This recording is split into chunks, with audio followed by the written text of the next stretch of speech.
दोस्तों नमस्कार। केबी as world के इस चैनल पे आप सभी का स्वागत है। मैं कुमार विक्रमादित्य आपके लिए आज लाया हूँ केमिकल बॉन्डिंग नामक चैप्टर। जैसे कि आप सभी जानते हैं, केमिकल बॉन्डिंग या केमिस्ट्री का एक बहुत ही महत्वपूर्ण चैप्टर है और केमिकल बॉन्डिंग के चलते ही जितने भी मैटर्स हैं वो उसके एटम एक दूसरे को जोड़े हुए रहते हैं। तो आइए आज हम लोग इस केमिकल बॉन्डिंग के चैप्टर में कुछ महत्वपूर्ण जानकारी प्राप्त करते हैं। Chemical bonding is the foundation of all matter. Chemical bonding जितने भी मैटर्स है उसका फाउंडेशन है, holding atoms together to form the diverse range of substance that make up our world.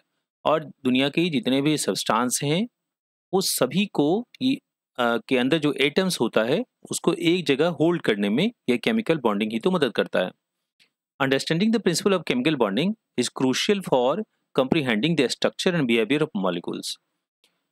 Chemical bonding के प्रिंसिपल को समझने के लिए यह बहुत ही आवश्यक है कि स्ट्रक्चर और बिहेवियर जो मॉलिक्यूल्स है उसको समझा जाए, as well as predicting the explaining chemical reactions. और केमिकल रिएक्शंस जो होते हैं उसका प्रिडिक्शन क्या होगा वह केमिकल बॉन्डिंग हमें बताता है। अब देखिए कि अगर केमिकल बॉन्डिंग की बात की जाए तो सबसे पहला काम क्या है कि अंडरस्टैंडिंग एटॉमिक इंटरेक्शंस, कि एटम्स का इंटरेक्शन क्या होता है, वह एक दूसरे को कैसे अपने ओर आकर्षित करते हैं। Chemical bonding is the fundamental concept that describes how atoms interact and form molecules. कैसे एटम्स इंटरेक्ट करते हैं और फिर वो मॉलिक्यूल्स का निर्माण कैसे करता है, सबसे पहले हमें ये जानकारी केमिकल बॉन्डिंग से मिलती है।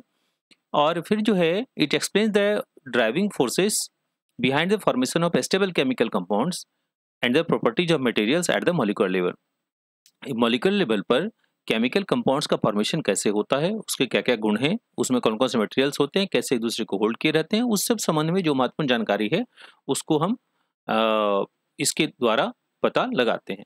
फिर है दूसरा बॉन्डिंग मैकेनिज्म्स।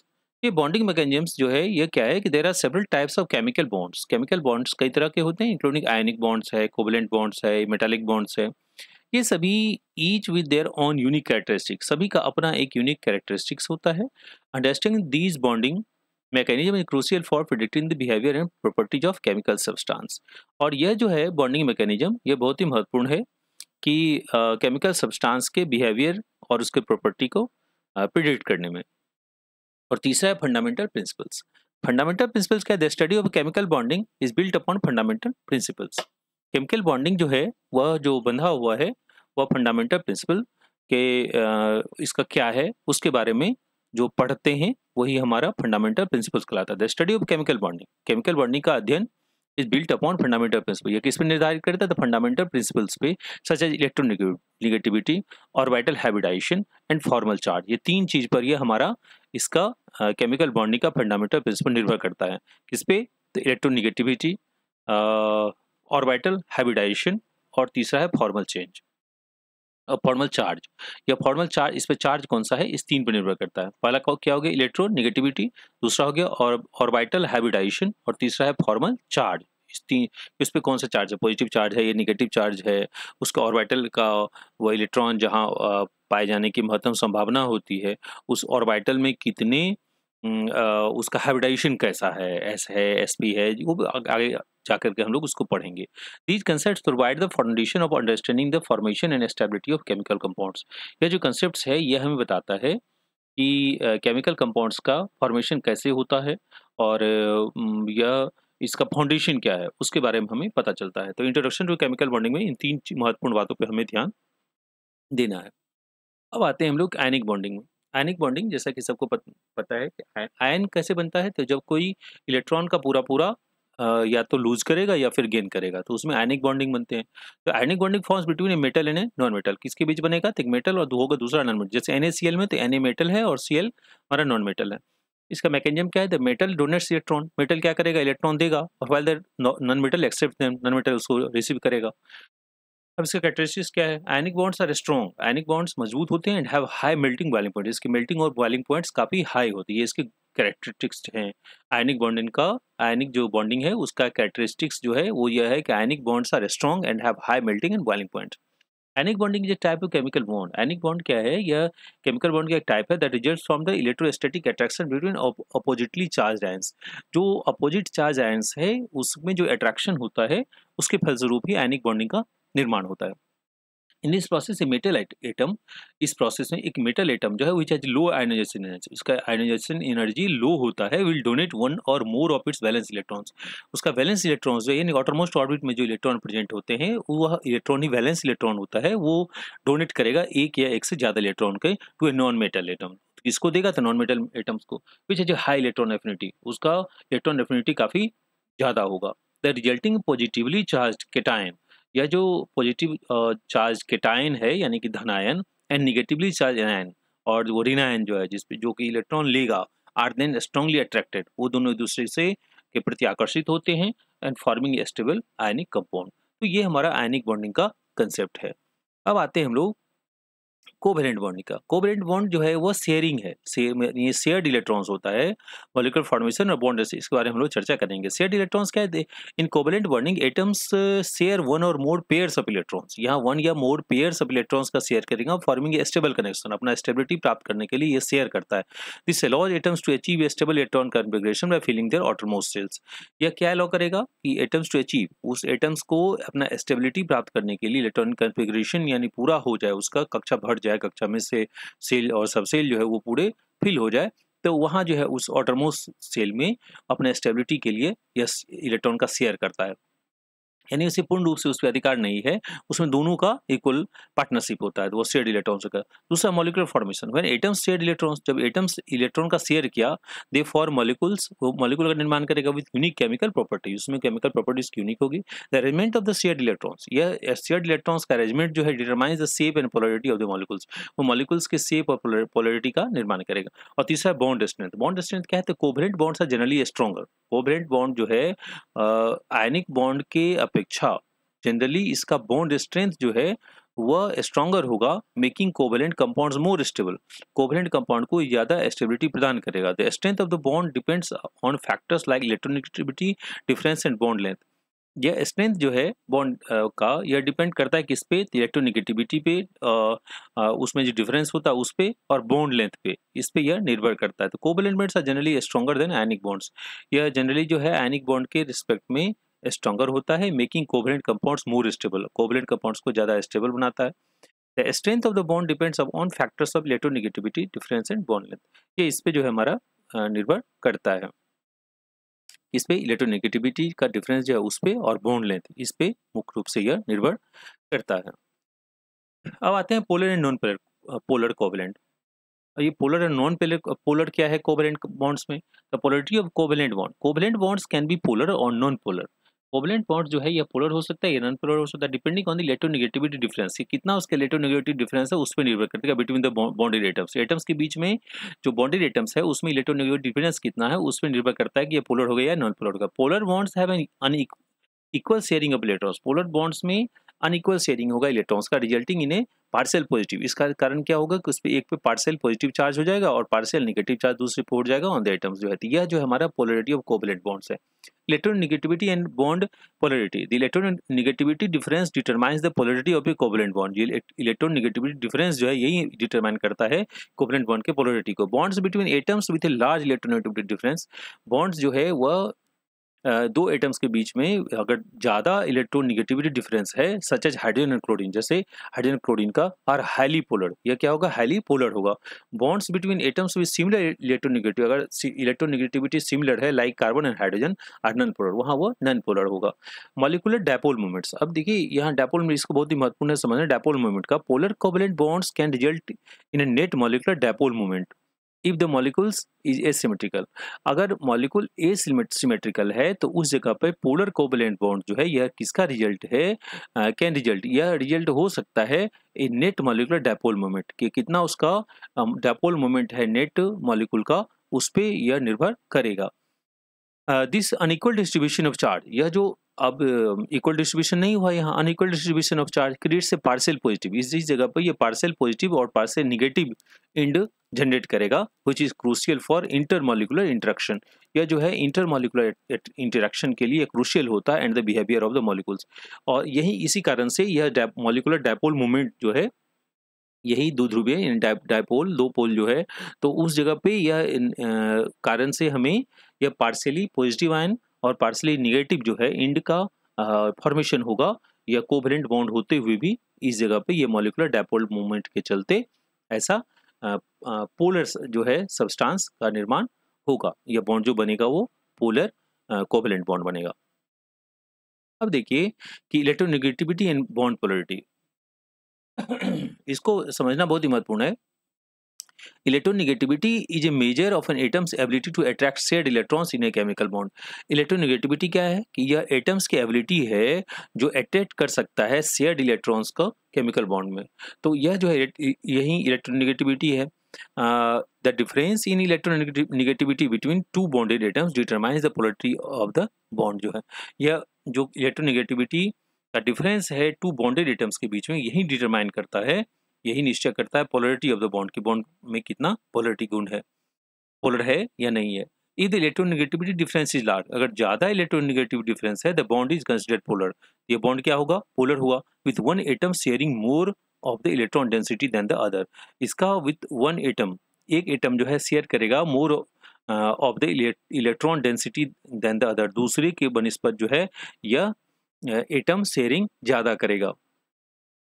तो यहाँ जो है और इसी कारण से ये पोलरिटी का निर्माण होगा। पोलर बॉन्ड्स है पार्शियल पॉजिटिव, पोलर बॉन्ड्स में क्या होगा, पार्शियल पॉजिटिव आयन है और पार्शियल नेगेटिव चार्ज है उसमें, तो represented by the Greek letter delta plus and delta minus respectively. इसको हम रिप्रेजेंट करते हैं डेल्टा प्लस डेल्टा माइनस से।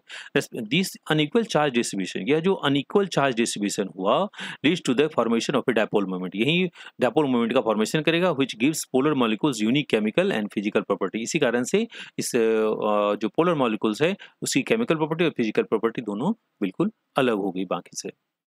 हाइड्रोजन बॉन्डिंग, अब इस पे चर्चा करेंगे। हाइड्रोजन बॉन्डिंग क्या है? Hydrogen bonding is unique type of intermolecular force. Hydrogen bonding जो है यह इंटरमॉलिक्यूलर फोर्स यानी दो मॉलिक्यूल्स के बीच में लगने वाला जो बॉन्ड है वो हाइड्रोजन बॉन्डिंग, ये यूनिक एक प्रॉपर्टी है या यूनिक फोर्स है that occurs when a hydrogen atom covalently bonded to a highly electronegative element से, यानी हाइड्रोजन जो है वह कोवैलेंटली बॉन्डेड, कोवैलेंटली जुड़ेगा हाईली इलेक्ट्रोनेगेटिव एलिमेंट, जो हाईली इलेक्ट्रोनेगेटिव एलिमेंट है उसे जैसे सच ऑक्सीजन है, नाइट्रोजन है, फ्लोरीन है, experiences an attractive force with another nearby highly electronegative element.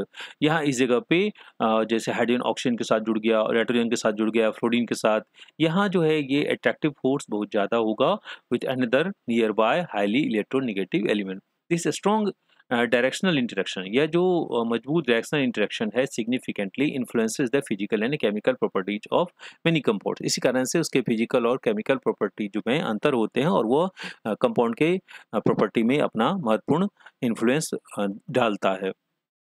तो अब आते हैं कि द पार्शियली पॉजिटिव हाइड्रोजन, यह पार्शियली पॉजिटिव हाइड्रोजन एटम जो है is attracted to the partially negative charge of the neighbouring electronegative atom. यहाँ अब ये पार्शियली पॉजिटिव है हाइड्रोजन एटम और यह किसको अटैच करेगा, तो नेबर में जो इलेक्ट्रोनेगेटिव एटम है उसको, फॉर्मिंग ए हाइड्रोजन बॉन्ड। इसी कारण से ये बॉन्ड बनेगा जिस बॉन्ड को हम हाइड्रोजन बॉन्ड कहते हैं। This bond is weaker than a covalent bond, यह कोवेलेंट बॉन्ड के रिस्पेक्ट में वीकर होता है but stronger than a typical van der Waals interaction, लेकिन ये वेंडर वाल इंटरेक्शन जो है उससे ज्यादा मजबूत होगा, है ना।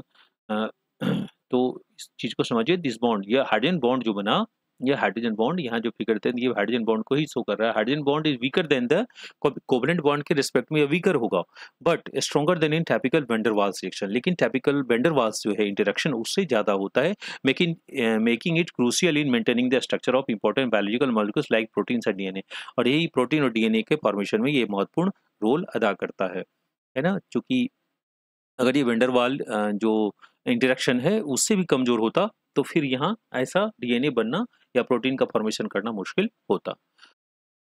अब आते हैं intermolecular forces. What are intermolecular forces? Intermolecular forces नाम से स्पष्ट है, इंटरमॉलिक्यूलर यानी दो मॉलिक्यूल्स के बीच में आते अट्रैक्टिव और रिपल्सिव फोर्सेस, या तो अट्रैक्टिव होगा या रिपल्सिव होगा, दैट एग्जिस्ट बिटवीन मॉलिक्यूल्स, जो मॉलिक्यूल्स के बीच में लगेगा। These forces are weaker than the intramolecular forces, ये इंटरमॉलिक्यूलर फोर्स जो है वह इंट्रामॉलिक्यूलर फोर्स के रिस्पेक्ट में वीकर होगा। Forces that hold atoms together within a molecule, जो कि एक मॉलिक्यूल में उसको पकड़े रहता है, इंट्रामॉलिक्यूलर फोर्स को, उसके रेस्पेक्ट में यह फोर्स वीकर होता है but they play a crucial role, लेकिन यह इसका महत्वपूर्ण रोल होता है in determining the physical property of substance, जो फिजिकल प्रॉपर्टी ऑफ सब्सटेंस है उसमें इसका बहुत ही महत्वपूर्ण योगदान होता है उसके फॉर्मेशन में या उसका निर्धारण करने में, उस सब्सटेंस का निर्धारण जो करेगा उसमें इसका महत्वपूर्ण रोल होता है। टाइप्स ऑफ इंटरमॉलिक्यूलर फोर्सेस जो है, अब कितने तरह के इंटरमॉलिक्यूलर फोर्सेस होते हैं? The main types of intermolecular forces are van der Waals forces, dipole interactions, hydrogen bonding and ion dipole interactions. इसको आप याद कर लीजिए, the main types of intermolecular forces जो वैन डर वाल्स फोर्स हो गया, डायपोल इंटरैक्शन हो गया, हाइड्रोजन बॉन्डिंग हो गया और आयन डायपोल इंटरैक्शन है। ये चार मुख्य रूप से हमारे पास इंटरमॉलिक्यूलर फोर्सेस होते हैं। The strength of these forces depends on factors like molecular polarity, size and the presence of electronegative atoms. यह इसका strength जो है intermolecular force का, यह किस पर निर्भर करता है? तो निर्भर करेगा यह molecular polarity पर, size पर और and the presence of electronegative atoms पे। और यह इलेक्ट्रोनेगेटिव एटम्स है या नहीं है, या उसकी उपस्थिति, उस पर यह निर्भर करेगा, मॉलिक्यूलर पोलैरिटी पर निर्भर करेगा और उसके साइज पर, जो एटम्स का साइज जो है उस पर निर्भर करता है। अब हम लोग देखते हैं कि मेटालिक बॉन्डिंग, ये मेटालिक बॉन्डिंग क्या है? तो डीलोकलाइज इलेक्ट्रॉन्स, यहाँ इलेक्ट्रॉन कैसा है? तो डीलोकलाइज है। Electrons are not confined to individual atoms but can move freely throughout the metal structure. यह जो है इंडिविजुअल एटम्स के यानी इलेक्ट्रॉन्स जो है वो कन्फाइंड नहीं होता है इंडिविजुअल एटम्स के लिए, लेकिन वो मूव करता है freely throughout the metal structure. वो मेटल का स्ट्रक्चर जो उसमें कहीं भी वो मूव करता है। दूसरा है lattice structure. Lattice structure metals form है रेगुलर। मेटल्स कैसा फॉर्म होता है? तो regular repeating lattice of positively charge metal ions. यही इसी स्ट्रक्चर को लेटिस स्ट्रक्चर बोलते हैं कि मेटल्स फॉर्म रेगुलर है repeating lattice of positively charge metal ions, है ना। रिपीट करता है, लेटिस जो है लेटिस का फॉर्मेशन हुआ और पॉजिटिवली चार्ज मेटल आयंस का उसका रिपीट कर रहा है, यही लेटिस स्ट्रक्चर है। और तीसरा हमारा मेटालिक अट्रैक्शन है। द डीलोकलाइज इलेक्ट्रॉन, जो electron delocalized are attracted to the positive metal ions. वो किससे अट्रैक्ट होगा? तो पॉजिटिव मेटल आयंस से, होल्डिंग द स्ट्रक्चर टुगेदर, और इसी कारण से वो एक दूसरे को पकड़े रहता है। तो यह मेटालिक अट्रैक्शन हुआ। तीन तरह का, डीलोकलाइज इलेक्ट्रॉन्स, लेटिस स्ट्रक्चर और मेटालिक अट्रैक्शन। जो फिर इसको समझिए, delocalize electrons are not confined. Electrons confined नहीं होते टू इंडिविजुअल एटम, किसी पर्टिकुलर एटम्स के लिए ही वो कन्फाइंड हो, ऐसा नहीं है, but can move freely throughout the metal structure. वो मेटल स्ट्रक्चर में कहीं भी मूव कर सकता है, पहला। दूसरा लेटिस स्ट्रक्चर है, मेटल्स फॉर्म में रेगुलर। मेटल्स क्या करेगा? Regular repeating lattice of positively charge metal ions. यह जो है रेगुलर है और रिपीट, लगातार जो रिपीट करेगा, लेटिस का फॉर्मेशन करेगा और पॉजिटिवली चार्ज मेटल आयंस के साथ जो है, तो वह जो है हमारा लेटिस स्ट्रक्चर है। और तीसरा मेटालिक अट्रैक्शन है। द डीलोकलाइज्ड इलेक्ट्रॉन्स, जो इलेक्ट्रॉन्स डीलोकलाइज्ड है, are attracted to the positive metal ions holding the structure together. यह delocalised electrons attracted to the जो पॉजिटिव मेटल आयंस है उसके तरफ वो अट्रैक्ट होता है और पूरे स्ट्रक्चर को जो है एक साथ होल्ड किए रहता है, पकड़े रहता है।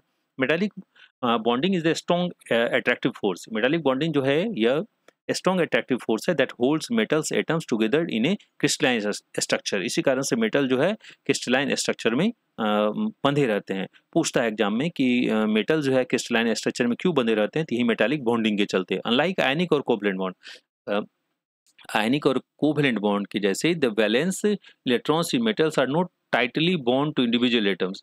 वहाँ जैसे टाइटली बॉन्ड होते हैं उस तरीके से यहाँ ऐसी बातें नहीं होती है, but are instead shared among the entire metallic lattice. लेकिन वो मेटल्स का पूरा लेटिस जो है, उस पूरा लेटिस में यह उसको शेयर करता है। दिस डीलोकलाइजेशन ऑफ इलेक्ट्रॉन्स, यही जो डीलोकलाइजेशन ऑफ इलेक्ट्रॉन्स है, अलाउज देम, उसको अलाउ करता है to move freely through the metal, के मेटल में कहीं भी वो फ्री रूप से मूव करे, contributing to the high electrical and thermal conductivity of metals. यही कारण है कि मेटल्स में इलेक्ट्रिकल और थर्मल कंडक्टिविटी बहुत ही ज्यादा होती है। अब factors affecting the bond strength. Bond strength को कौन सा फैक्टर अफेक्ट करता है, इसको बहुत गौर से समझिए, पूछता हर एक एग्जाम में। तो पहला इलेक्ट्रोनेगेटिविटी डिफरेंस जो है, the difference in electronegativity between the bonded atoms is a key factor in determining bond strength. जो डिफरेंस है इलेक्ट्रोनेगेटिविटी का बॉन्डेड एटम्स में, ये की यह बहुत ही महत्वपूर्ण रोल अदा करता है इस बॉन्ड स्ट्रेंथ को डिटरमाइन करने में। The greater the electronegativity difference the more ionic the bond. जितना ही ज़्यादा डिफरेंस होगा इलेक्ट्रोनेगेटिविटी में, उतना ही वह आयनिक बॉन्ड का फॉर्मेशन करेगा and the stronger the bond will B, उतना ही मजबूत वह स्ट्रॉन्गर बॉन्ड होगा। यह जो है दूसरा है bond length. Shorter bond length, अगर बॉन्ड लेंथ छोटा है generally result in stronger bonds. तो इस कारण से अगर बॉन्ड लेंथ नज़दीक है, यानी दो बॉन्ड जो है उसकी दूरी बहुत कम है, तो इसका मतलब वहाँ बॉन्ड कैसा बनेगा, स्ट्रॉन्गर बॉन्ड्स बनेगा as the atoms are closer together. इसी कारण से एटम्स जो है अगर उसके जो ठोस होते हैं उसके क्लोज होते हैं and experiences greater attractive force, और वहाँ जो है अट्रैक्टिव फोर्स ज़्यादा होता है। लॉन्गर बॉन्ड लेंथ, अगर बॉन्ड लेंथ ज़्यादा है लीड टू वीकर बॉन्ड्स, वहाँ जो है बॉन्ड्स वीकर होगा due to decreased overlap between atomic orbitals, क्योंकि वहाँ एटॉमिक ऑर्बिटल्स जो है ओवरलैप जो है वो उसका मान घट जाएगा। तो बॉन्ड लेंथ अगर कम है तो वह स्ट्रॉन्ग बॉन्ड्स का निर्माण करेगा, और अगर बॉन्ड लेंथ बड़ा है तो वह वीकर बॉन्ड का निर्माण करेगा due to decrease overlap between atomic orbitals. तीसरा है स्टेरिक हिंडरेंस, बल्कि substituents around a bond, bond के अगर चारों तरफ अगर बल्कि सब्सटेंट्स है कैन क्रिएट स्टेरिक हिंड्रेंस, वह जो है उसको हिंड्रेंस उत्पन्न करेगा, steric hindrance which increases the bond length. इस कारण से बॉन्ड लेंथ क्या होगा, इंक्रीज होगा and decreases the bond strength, और बॉन्ड लेंथ जैसे ही इंक्रीज करेगा तो बॉन्ड स्ट्रेंथ घट जाएगा, वो कमजोर होगा। The arrangement of atoms and their size play crucial role in bond strength, ये एटम्स जो है और उसका साइज वह बहुत ही क्रूशियल रोल अदा करता है बॉन्ड स्ट्रेंथ के अरेंजमेंट में, यानी उसको उसके निर्माण में बॉन्ड स्ट्रेंथ कितना कैसा नज़दीक हो या दूर हो, उसमें ये एटम्स का अरेंजमेंट जो है बहुत ही महत्वपूर्ण रोल अदा करता है। फिर चौथा हमारा रेजोनेंस स्टेबलाइजेशन, डीलोकलाइज्ड इलेक्ट्रॉन्स, जो हमारे पास डीलोकलाइज्ड इलेक्ट्रॉन्स है जो फ्रीली मूव करते हैं हर एक मेटल्स में कहीं भी, इन रेजोनेंस स्ट्रक्चर, वह resonance structure can significantly stabilize and strength a bond, तो यह बॉन्ड को स्ट्रेंथन करेगा और स्टेबिलिटी प्रदान करता है यही डीलोकलाइज्ड इलेक्ट्रॉन जो है रेजोनेंस स्ट्रक्चर के द्वारा। तो delocalised electrons in resonance structure में जो डीलोकलाइज्ड इलेक्ट्रॉन्स है can significantly established and strength, और वह जो है बॉन्ड को मजबूत कर सकता है और स्टेबिलिटी प्रदान कर सकता है। The more resonance contributes A molecule has the stronger the bonds with in it will be, अगर रेजोनेंस जो है द मोर रेजोनेंस कंट्रीब्यूटर्स, अगर ज़्यादा जो रेजोनेंस कंट्रीब्यूटर्स है ए मॉलिक्यूल, किसी मॉलिक्यूल्स में अगर ज़्यादा रेजोनेंस कंट्रीब्यूटर्स है वह उसका बॉन्ड क्या होगा, उसका बॉन्ड मजबूत होगा, उसका बॉन्ड मजबूत होता है। तो ये चार चीज जो फैक्टर्स जो बॉन्ड स्ट्रेंथ को कौन कौन फैक्टर इफेक्ट किया, तो इलेक्ट्रोनेगेटिविटी डिफरेंस, जो इलेक्ट्रोनेगेटिविटी जो है अगर उसका डिफरेंस जो है बॉन्डेड एटम्स में वह की फैक्टर होता है बॉन्ड स्ट्रेंथ को डिटरमाइन करने में। अगर इलेक्ट्रोनेगेटिविटी डिफरेंस ज़्यादा है the more ionic the bond, तो वह बॉन्ड कैसा होगा, ज़्यादा आयनिक होगा, and the stronger the bond will be, और बॉन्ड क्या मजबूत होगा। दूसरा हमारा है bond length, shorter bond length अगर है तो वहाँ स्ट्रॉन्गर बॉन्ड्स का निर्माण होगा as the atoms are closer together, क्योंकि एटम्स जो है क्लोज होते हैं and experience greater attractive force, और यहाँ फोर्स कैसा होगा, तो ग्रेटर फोर्स होगा। लॉन्गर बॉन्ड लेंथ, अगर बॉन्ड लेंथ लॉन्गर है तो वीकर बॉन्ड्स बनेगा due to decrease overlap between atomic orbitals. तीसरा एस्टेरिक हिंड्रेंस, जो है बल्कि सब्सटेंस बॉन्ड के चारों तरफ अगर है तो एस्टेरिक हिंड्रेंस उत्पन्न करेगा which increases the bond length, वह बॉन्ड लेंथ इंक्रीज करेगा और बॉन्ड स्ट्रेंथ डिक्रीज होगा। Arrangement of atoms and their size, दो जो एटम्स का अरेंजमेंट है और उसका साइज है वह बॉन्ड स्ट्रेंथ के निर्माण में बहुत ही महत्वपूर्ण रोल अदा करता है। फिर है रेजोनेंस स्टेबलाइजेशन, डीलोकलाइज्ड इलेक्ट्रॉन्स, जो डीलोकलाइज्ड इलेक्ट्रॉन्स है वह रेजोनेंस स्ट्रक्चर में सिग्निफिकेंटली स्टेबलाइज, वह एक महत्वपूर्ण रोल अदा करेगा एंड और बॉन्ड को मजबूती देगा। द मोर रेजोनेंस, जो अगर ज़्यादा रेजोनेंस है तो वो कंट्रीब्यूट्स करेगा ए मॉलिक्यूल को और स्ट्रेंथन करने में यानी मजबूत करने में वो उसको मदद करेगा। तो ये चार फैक्टर है जो बॉन्ड स्ट्रेंथ को मदद करता है मजबूत करने में। अब उसके बाद है सिग्मा एंड पाई बॉन्ड्स, ये सिग्मा बॉन्ड्स है, पाई बॉन्ड्स और हाइब्रिडाइजेशन। सिग्मा बॉन्ड क्या है, sigma bonds are formed by the head on overlap atomic orbitals, atomic orbitals के चारों तरफ जो है ये अगर ओवरलैपिंग हो रहा है तो सिग्मा बॉन्ड्स वहाँ फॉर्म होगा, और इसी कारण से एटॉमिक ऑर्बिटल्स में यह एक मजबूती प्रदान करता है। They are the strongest and the most stable type of covalent bond, यह कोवैलेंट बॉन्ड का स्ट्रॉन्गेस्ट सबसे मजबूत और मोर स्टेबल ज़्यादा स्टेबिलिटी के साथ यह रहता है, with electron density concentrated in the inter nuclear region, और यही कारण है कि इसमें इलेक्ट्रॉन डेंसिटी जो है वह कहाँ कंसंट्रेट हो जाएगा, तो इंटर न्यूक्लियर रीजन के बिटवीन द बॉन्डेड एटम्स का इंटर न्यूक्लियर रीजन जो है उस जगह पे ये कंसंट्रेट हो जाता है। तो यहाँ जो बॉन्ड बनता है वो सिग्मा बॉन्ड है। दूसरा हमारा बॉन्ड है pi bond, pi bonds are formed by the side by side overlap, यह कैसा होता है, ये sigma bond head on overlap था, ये हेड के ऊपर में यह ओवरलैपिंग था। या पाई बॉन्ड क्या है, साइड से यह ओवरलैप होता है एटॉमिक ऑर्बिटल्स में। They are weaker than sigma bonds, ये सिग्मा बॉन्ड की अपेक्षा क्या होगा, वीकर होगा। And have electron density concentrated above and below the inter nuclear axis, या इंटर न्यूक्लियर एक्सिस से नीचे होगा या फिर जो है उसके ऊपर होगा। Electron density concentrated above and below the inter nuclear axis के ऊपर और वह नीचे होगा। Pi bonds often occur in the conjunction, pi bond जो है वो कंजंक्शन प्राय जो है कंजंक्शन के रूप में दिखता है विद सिग्मा बॉन्ड्स के साथ इन मल्टीपल बॉन्ड सिस्टम में, यह सिग्मा बॉन्ड्स के साथ ही ये पाई बॉन्ड्स लिटरली चलते रहता है। और तीसरा हमारा hybridization, atoms can undergo hybridization, atoms जो है हाइब्रिडाइजेशन में जाएगा, a process where their atomic orbital mix to form new hybrid orbitals. इस जगह पे यह वह प्रोसेस है हाइब्रिडाइजेशन जिसमें कि एटॉमिक ऑर्बिटल्स जो है वो मिक्स होता है और फॉर्म करता है नया हाइब्रिड ऑर्बिटल्स का। This allow for the formation of sigma and pi bonds, ये अलाउ करता है सिग्मा और पाई बॉन्ड्स को with different geometries to accommodate diverse molecular structure, कि वह अलग अलग ज्योमेट्री में वह एकोमोडेट करे और डाइवर्स मॉलिक्यूलर स्ट्रक्चर का फॉर्मेशन करे। तो ये हाइब्रिडाइजेशन जो है यह सिग्मा एंड पाई बॉन्ड्स इसका महत्वपूर्ण रोल होता है एटम्स का शेप का निर्धारण में। उसके अलावा इलेक्ट्रॉन डेंसिटी का को कंसंट्रेट करने में, है ना।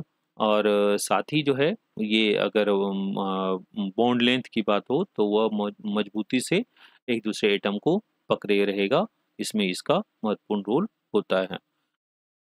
अब आता है हाइब्रिडाइजेशन है एटॉमिक ऑर्बिटल्स। यह आप देखिए ऑर्बिटल, इसमें हाइब्रिडाइजेशन जो है ये क्या क्या है, तो ऑर्बिटल हाइब्रिडाइजेशन, फिर टाइप्स ऑफ हाइब्रिडेशन और प्रेडिक्टिंग हाइब्रिडेशन। तो ऑर्बिटल हाइब्रिडेशन क्या, hybridization is the process of combining atomic orbitals. यहाँ क्या होता है हाइब्रिडेशन में एटॉमिक ऑर्बिटल्स जो है वो कंबाइन होते हैं, यही इसी प्रोसेस को हाइब्रिडेशन कहा जाता है, to form new hybrid orbitals. यहाँ क्या होगा कि एटॉमिक ऑर्बिटल एक दूसरे से ओवरलैप हुआ और वहाँ प्रोसेस में कंबाइन हो गया और नया फॉर्म किया hybrid orbital that have different shapes. उसका शेप्स क्या होगा, पहले के शेप से बिल्कुल अलग होगा, यानी उसका एनर्जी लेवल भी अलग होगा compare to the original orbital, जो ओरिजिनल ऑर्बिटल है उससे अलग होगा। This allows atoms to form stronger and more stable chemical bonds. यह अलाउ क्या करता है, स्ट्रॉन्गर और मोर स्टेबल केमिकल बॉन्ड्स का के फॉर्मेशन में यह मदद करता है ऑर्बिटल हाइब्रिडाइजेशन। दूसरा types hybridization, common hybridization types include sp3 sp2 and sp। यह देखिए कॉमन हाइब्रिडाइजेशन जो है ये तीन तरह का है, sp3 है, sp2 है और sp है, which describes the combination of s and p orbitals। यह किससे बना जो है, तो s और p ऑर्बिटल इसी से मिलके, चाहे sp हो, इसमें एक s एक p, इसमें sp2 है तो एक s दो p, इसमें एक s तीन p। तो इससे the type of hybridization depends on the number of bonds and atom form and geometry of the molecules. यह हाइब्रिडाइजेशन का टाइप जो है यह किस पर निर्भर करता है, तो कितना बॉन्ड्स है उस एटम में और उसका मॉलिक्यूल्स के ज्योमेट्री का फॉर्मेशन कैसे होता है, इसी पे यह इसी कारण से इसका हाइब्रिडाइजेशन के टाइप्स होते हैं अलग अलग। फिर तीसरा predicting hybridization, to determine the hybridization of atoms का कौन सा क्या हाइब्रिडाइजेशन होगा इसके निर्धारण में we consider the number of bonds. हम लोग उसी बॉन्ड्स के आधार पे और आयन पेयर्स जो है अराउंड द सेंट्रल एटम के चारों तरफ जो आयन लोन पेयर्स है उसको हम लोग देखते हैं और उसी के आधार पर ये प्रेडिक्ट करते हैं कि इसका हाइब्रिडाइजेशन ऐसा होगा। अप्लाइंग हाइब्रिडाइजेशन रूल्स, जैसे हाइब्रिडाइजेशन का जो रूल है उसको अप्लाई करके allow us to accurately predict the geometry and bond angles of molecules. उसी के आधार पर हम लोग उसके बॉन्ड एंगल्स जो है उसके बॉन्ड के बीच में कितना डिग्री का एंगल बन रहा है और उसका शेप कैसा होगा उसके बारे में प्रेडिक्ट करते हैं। तो ये तीन बातें हुई ऑर्बिटल हाइब्रिडाइजेशन। यह हाइब्रिडाइजेशन का क्या है, हाइब्रिडाइजेशन इज द प्रोसेस, कैसा प्रोसेस है, एटॉमिक ऑर्बिटल्स कंबाइन करते हैं और नया हाइब्रिड ऑर्बिटल्स का निर्माण करता है जिसके शेप और एनर्जी लेवल पहले वाले से बिल्कुल अलग होता है। और दूसरा हमारा टाइप्स ऑफ हाइब्रिडाइजेशन तीन तरह के हुए, sp sp2 और sp3। इसमें यही s और p ऑर्बिटल्स है सबका रोल होता है, उसी के आधार पे कॉम्बिनेशन से ये तीन अलग तरह के बनते हैं। द टाइप ऑफ हाइब्रिडेशन का जो टाइप है वो depends on the number of bonds, उसमें कितना नंबर बॉन्ड्स है और साथ ही वह एटम जो में का फॉर्मेशन जो है वो ज्योमेट्री उसका कैसा शेप बन रहा है उस मॉलिक्यूल्स का, ये इस पे निर्भर करता है। तीसरा हमारा प्रेडिक्टिंग हाइब्रिडाइजेशन है, तो हम प्रेडिक्ट करते हैं, यानी कि अगर to determine the hybridization rate atom में हाइब्रिडाइजेशन को डिटरमाइन करने के लिए we consider the number of bonds, हम लोग नंबर ऑफ बॉन्ड्स जो है उसको कंसीडर करते हैं, और लोन पेयर जो है उस सेंट्रल एटम के बगल में जो है या उसके चारों तरफ जो है लोन पेयर्स जो होते हैं, उस लोन पेयर के द्वारा हम लोग वे प्रेडिक्ट करते हैं कि इसका हाइब्रिडाइजेशन इस तरह का होगा। अप्लाइंग हाइब्रिडाइजेशन रूल्स, जो हाइब्रिडाइजेशन रूल्स है उसके आधार पे एक्यूरेटली प्रेडिक्ट हम करते हैं उसका ज्योमेट्री और बॉन्ड एंगल जो है कितना है उसके आधार पे। अब आते हैं bond length and bond angle. अब देखिए कि यह the length of chemical bond जो केमिकल बॉन्ड का लेंथ है is the distance between the nuclei of the bonded atoms, जो है यह किसके बीच का डिस्टेंस है, तो न्यूक्लियाई जो है बॉन्डेड एटम्स का न्यूक्लियाई है उसके बीच का जो डिस्टेंस है वही केमिकल बॉन्ड का लेंथ होता है।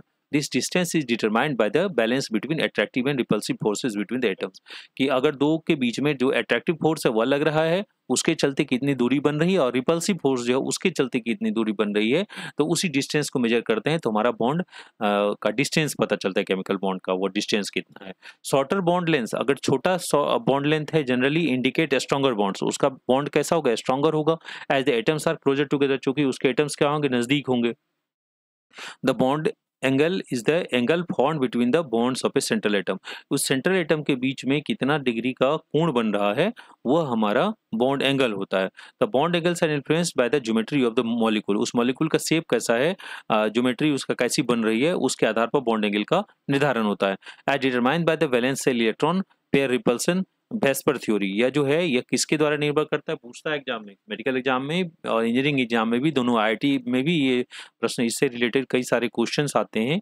तो ये वेस्पर्स जो है इसको आप ध्यान से याद कर लीजिए, valence shell electron pair repulsion VSEPR theory, इसी के आधार पर ये पता चलता है कि कितना एंगल जो है दो उसके बीच में बन रहा है, केमिकल जो कंपाउंड्स है या मॉलिक्यूल्स है उसके बीच में कैसा बन रहा है और उसके शेप का निर्धारण इसी वेस्पर थ्योरी के द्वारा होता है। दिस थ्योरी प्रिडिक्ट्स, यह थ्योरी प्रिडिक्ट करता है the arrangement of electron pairs, जो उसके इलेक्ट्रॉन पेयर्स का अरेंजमेंट क्या है अराउंड द सेंट्रल एटम के चारों तरफ उसका जो इलेक्ट्रॉन पेयर्स है उसका अरेंजमेंट कैसा है उसके आधार पे वो प्रिडिक्शन किया जाता है, which is turn determines the bond angles, वही उसी के द्वारा यह निर्धारण होता है कि उसका बॉन्ड एंगल इतना है, और उसी बॉन्ड एंगल के द्वारा उसका शेप का भी, उसका ज्योमेट्री का भी निर्धारण किया जाता है। अब हम लोग देखते हैं कि फॉर्मल चार्ज एंड रेजोनेंस, ये फॉर्मल चार्ज क्या होता है, formal charge is way to assign a charge to each atom in a molecule based on the number of valence electron it contributes और शेयर्स। अब देखिए कि कितना इस पे चार्ज हुआ, फॉर्मल चार्ज यानी कि हम जो धनायन या ऋणायन की बात करते हैं तो ये चार्ज जो है ये एक तरीका होता है to assign a charge to each atom, कि प्रत्येक एटम पे कितना चार्ज है इन मॉलिक्यूल में, based on the number of valence electron, कितना उसमें नंबर ऑफ वैलेंस इलेक्ट्रॉन है जो शेयर कर रहा है उसी पर उसका फॉर्मल चार्ज निर्भर करता है। It helps identify the most stable arrangement of atom, यह एटम्स का जो स्टेबल अरेंजमेंट है उसको प्राप्त करने के लिए फॉर्मल चार्ज उस पर लगता है, और उसी के आधार पे हम कहते हैं कि ये पॉजिटिव आयन चार्ज है और या फिर निगेटिव आयन एटम है। दूसरा हमारा जो है resonance structure, resonance occurs when a molecule has a multiple valid Lewis structures, जो है रेजोनेंस कब होगा, जब एक मॉलिक्यूल का कई सारा वैलिड लुईस स्ट्रक्चर है तो उसके आधार पर उसका रेजोनेंस का निर्धारण होता है या रेजोनेंस का फॉर्मेशन होता है। The actual structure is a resonance hybrid of these structure, जो एक्चुअल स्ट्रक्चर है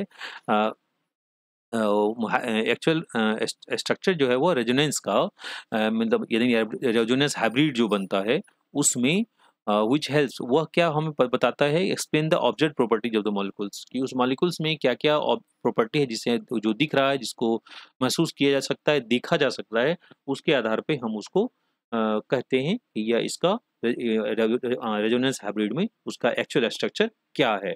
तो रेजोनेंस स्ट्रक्चर से यह हमें पता चलता है कि उसमें जो कितने वैलिड लुईस स्ट्रक्चर बन रहे हैं उसके बारे में इंफॉर्मेशन हमें पता चलता है।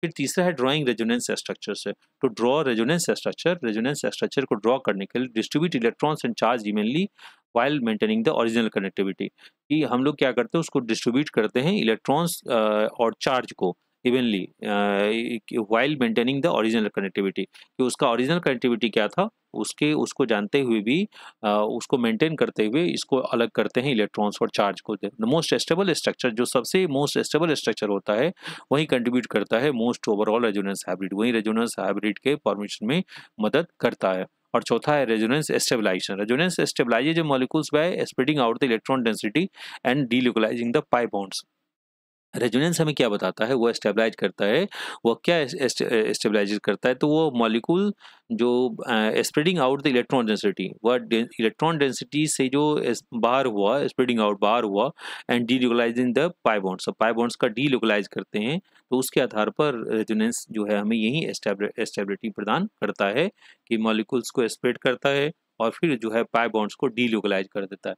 This reduces the formal charges, वह क्या करता है, फॉर्मल चार्ज उस पर जो उसको रिड्यूस करता है, and makes the molecule more stable, और उसके कारण से मॉलिक्यूल्स ज़्यादा स्टेबिलिटी को प्राप्त करता है। आते हैं एप्लीकेशन ऑफ केमिकल बॉन्डिंग की, इसका एप्लीकेशन की, केमिकल बॉन्डिंग के क्या एप्लीकेशन थे। Chemical bonding is the foundation of the vast array of chemical compounds that make up our world. Chemical bond के यह जो है फाउंडेशन है, जो जितना भी केमिकल कंपाउंड्स है उसको बनाने में इसी केमिकल बॉन्ड का ही इस्तेमाल होता है। Understanding the principle of chemical bonds is crucial for fields like material science. अब जितना भी मटेरियल साइंस है, बायोलॉजी है, नैनो टेक्नोलॉजी है, उसमें सब जब तक हम उस केमिकल बॉन्डिंग के बारे में नहीं जानेंगे तो फिर आगे उसमें काम नहीं किया जा सकता। आयनिक bonds govern the structure of many minerals and salts. Ionic bond जो है कई सारे मिनरल्स और साल्ट्स का स्ट्रक्चर का फॉर्मेशन मदद करता है, while covalent bonds are essential for organic chemistry and the molecules of life. जो और तो जीवन जैसे हमारा डीएनए है, प्रोटीन है, उसके फॉर्मेशन में जितना भी ऑर्गेनिक केमिस्ट्री में हम पढ़ते हैं, मीथेन है, इथेन है, वो सारा एसेंशियल जो कोवैलेंट बॉन्ड्स है वहाँ उसका बहुत ही महत्वपूर्ण और क्रूशियल रोल होता है। Hydrogen bonding is a special type of dipole dipole interaction. जो हाइड्रोजन बॉन्ड का फॉर्मेशन जो होता है वो डायपोल डायपोल इंटरेक्शन के चलते होता है। Is responsible for the unique properties of water and the stability of DNA and protein structure. तो डीएनए और प्रोटीन स्ट्रक्चर का स्टेबिलिटी है या वाटर स्टेबल होता है, उसके लिए हाइड्रोजन बॉन्डिंग ही तो है। हाइड्रोजन बॉन्डिंग के इस्तेमाल के चलते ही हाइड्रोजन बॉन्डिंग जो एक बॉन्डिंग जो ऑलरेडी जो है इस यूनिवर्स में पहले से है, वही उसी के चलते यह डायपोल डायपोल इंटरेक्शन होता है और उसी के कारण से वाटर का फॉर्मेशन, डीएनए का, प्रोटीन स्ट्रक्चर ये स्टेबल होता है। Metallic bonding explains the conductivity and malleability of metals. Metallic bonding जो है वह क्या एक्सप्लेन करता है, द कंडक्टिविटी और मेलिएबिलिटी ऑफ मेटल्स का मेलिएबल होना और कंडक्टिव होना, ये सभी मेटालिक बॉन्डिंग के चलते ही होता है। Enabling modern electronics and construction, जो है ये हमें इनेबल बनाता है, मॉडर्न जो वर्तमान इलेक्ट्रॉनिक्स और कंस्ट्रक्शन है उसके लिए हमें एस्टेब्लिश इनेबल बनाता है। Mastering chemical bonding, chemical bonding का मास्टरिंग जो है is key to unlocking the secrets of the molecular world. यह केमिकल बॉन्डिंग बहुत ही महत्वपूर्ण होता है इस मॉलिक्यूलर वर्ल्ड के स्ट्रक्चर को जानने में, उसको उसके रहस्य को खोजने में ये बहुत ही महत्वपूर्ण रोल अदा करता है। तो आज हम लोगों ने इसी से संबंधित बातों पर चर्चा किया। एक बार हम लोग पुनः देख लेते हैं कि क्या क्या आज हमने आपसे चर्चा किया था। तो आज शुरू में हमने चर्चा किया आपसे कि यह केमिकल बॉन्डिंग क्या होता है। केमिकल बॉन्डिंग के बाद हमने आपसे चर्चा किया कि इंट्रोडक्शन टू केमिकल बॉन्डिंग, क्या एटॉमिक इंटरेक्शन जो है उसको समझने के लिए, बॉन्डिंग मैकेनिज्म को, फंडामेंटल प्रिंसिपल जो है उसमें क्या क्या आते हैं, फिर आयनिक बॉन्डिंग को के बारे में हमने आपसे चर्चा की, फिर कोवैलेंट बॉन्डिंग के बारे में हमने चर्चा किया, इसमें polar and non polar covalent के बारे में बताया, उसके अलावा इलेक्ट्रोनेगेटिविटी एंड बॉन्ड पोलरिटी उसके बारे में आपसे चर्चा किया, फिर हाइड्रोजन बॉन्डिंग के बारे में आपसे चर्चा किया, फिर इंटरमॉलिक्यूलर फोर्सेस के बारे में हमने आपसे चर्चा किया, मेटालिक बॉन्डिंग कैसे बनती है, ये बहुत ही महत्वपूर्ण है, आपको इसे ध्यान से आप बार बार देखिएगा तो खुद आपको भी समझ में आ जाएगा। उसके अलावा फैक्टर्स जो इफेक्टिंग बॉन्ड स्ट्रेंथ को क्या क्या जो है फैक्टर्स इफेक्ट करता है उसके बारे में मैंने आपसे चर्चा किया। सिग्मा, पाई बॉन्ड, हाइब्रिडाइजेशन, इसके संबंध में आपसे हमने चर्चा किया। उसके अलावा हाइब्रिडाइजेशन ऑफ एटॉमिक ऑर्बिटल्स, यह जो है types of hybridization, orbital hybridization, predicting hybridization, उसके बारे में मैंने आपसे चर्चा किया। फिर बॉन्ड लेंथ, बॉन्ड एंगल का फॉर्मेशन कैसे होता है उससे संबंधित हमने बेस्पर थ्योरी से आपके संबंध में आपसे बात की।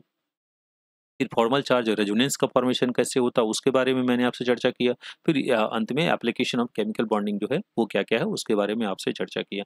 मुझे उम्मीद है कि आज के इस वीडियो में जो भी पढ़ाई करते हैं, 10th में हो या फिर 12th के बच्चे हैं या 11th के बच्चे हैं, उन्हें इसकी बहुत ही महत्वपूर्ण आवश्यकता होने वाली है आगे उसके सामने मेडिकल एग्जाम और IIT एग्जाम के लिए। ये बहुत ही अच्छा वीडियो है, इसे आप को हमें उम्मीद है कि आपको बहुत फ़ायदा होगा। तो आशा करते हैं कि अगर वीडियो आपको ये पसंद आया होगा तो आप मुझे लाइक, कमेंट और शेयर करें, और अगर पुराने हैं तो कृपया हमें अवश्य सब्सक्राइब करें ताकि आगे आने वाले वीडियो से आपको परिचिति मैं आपसे करा सकूं। बहुत बहुत शुक्रिया, धन्यवाद।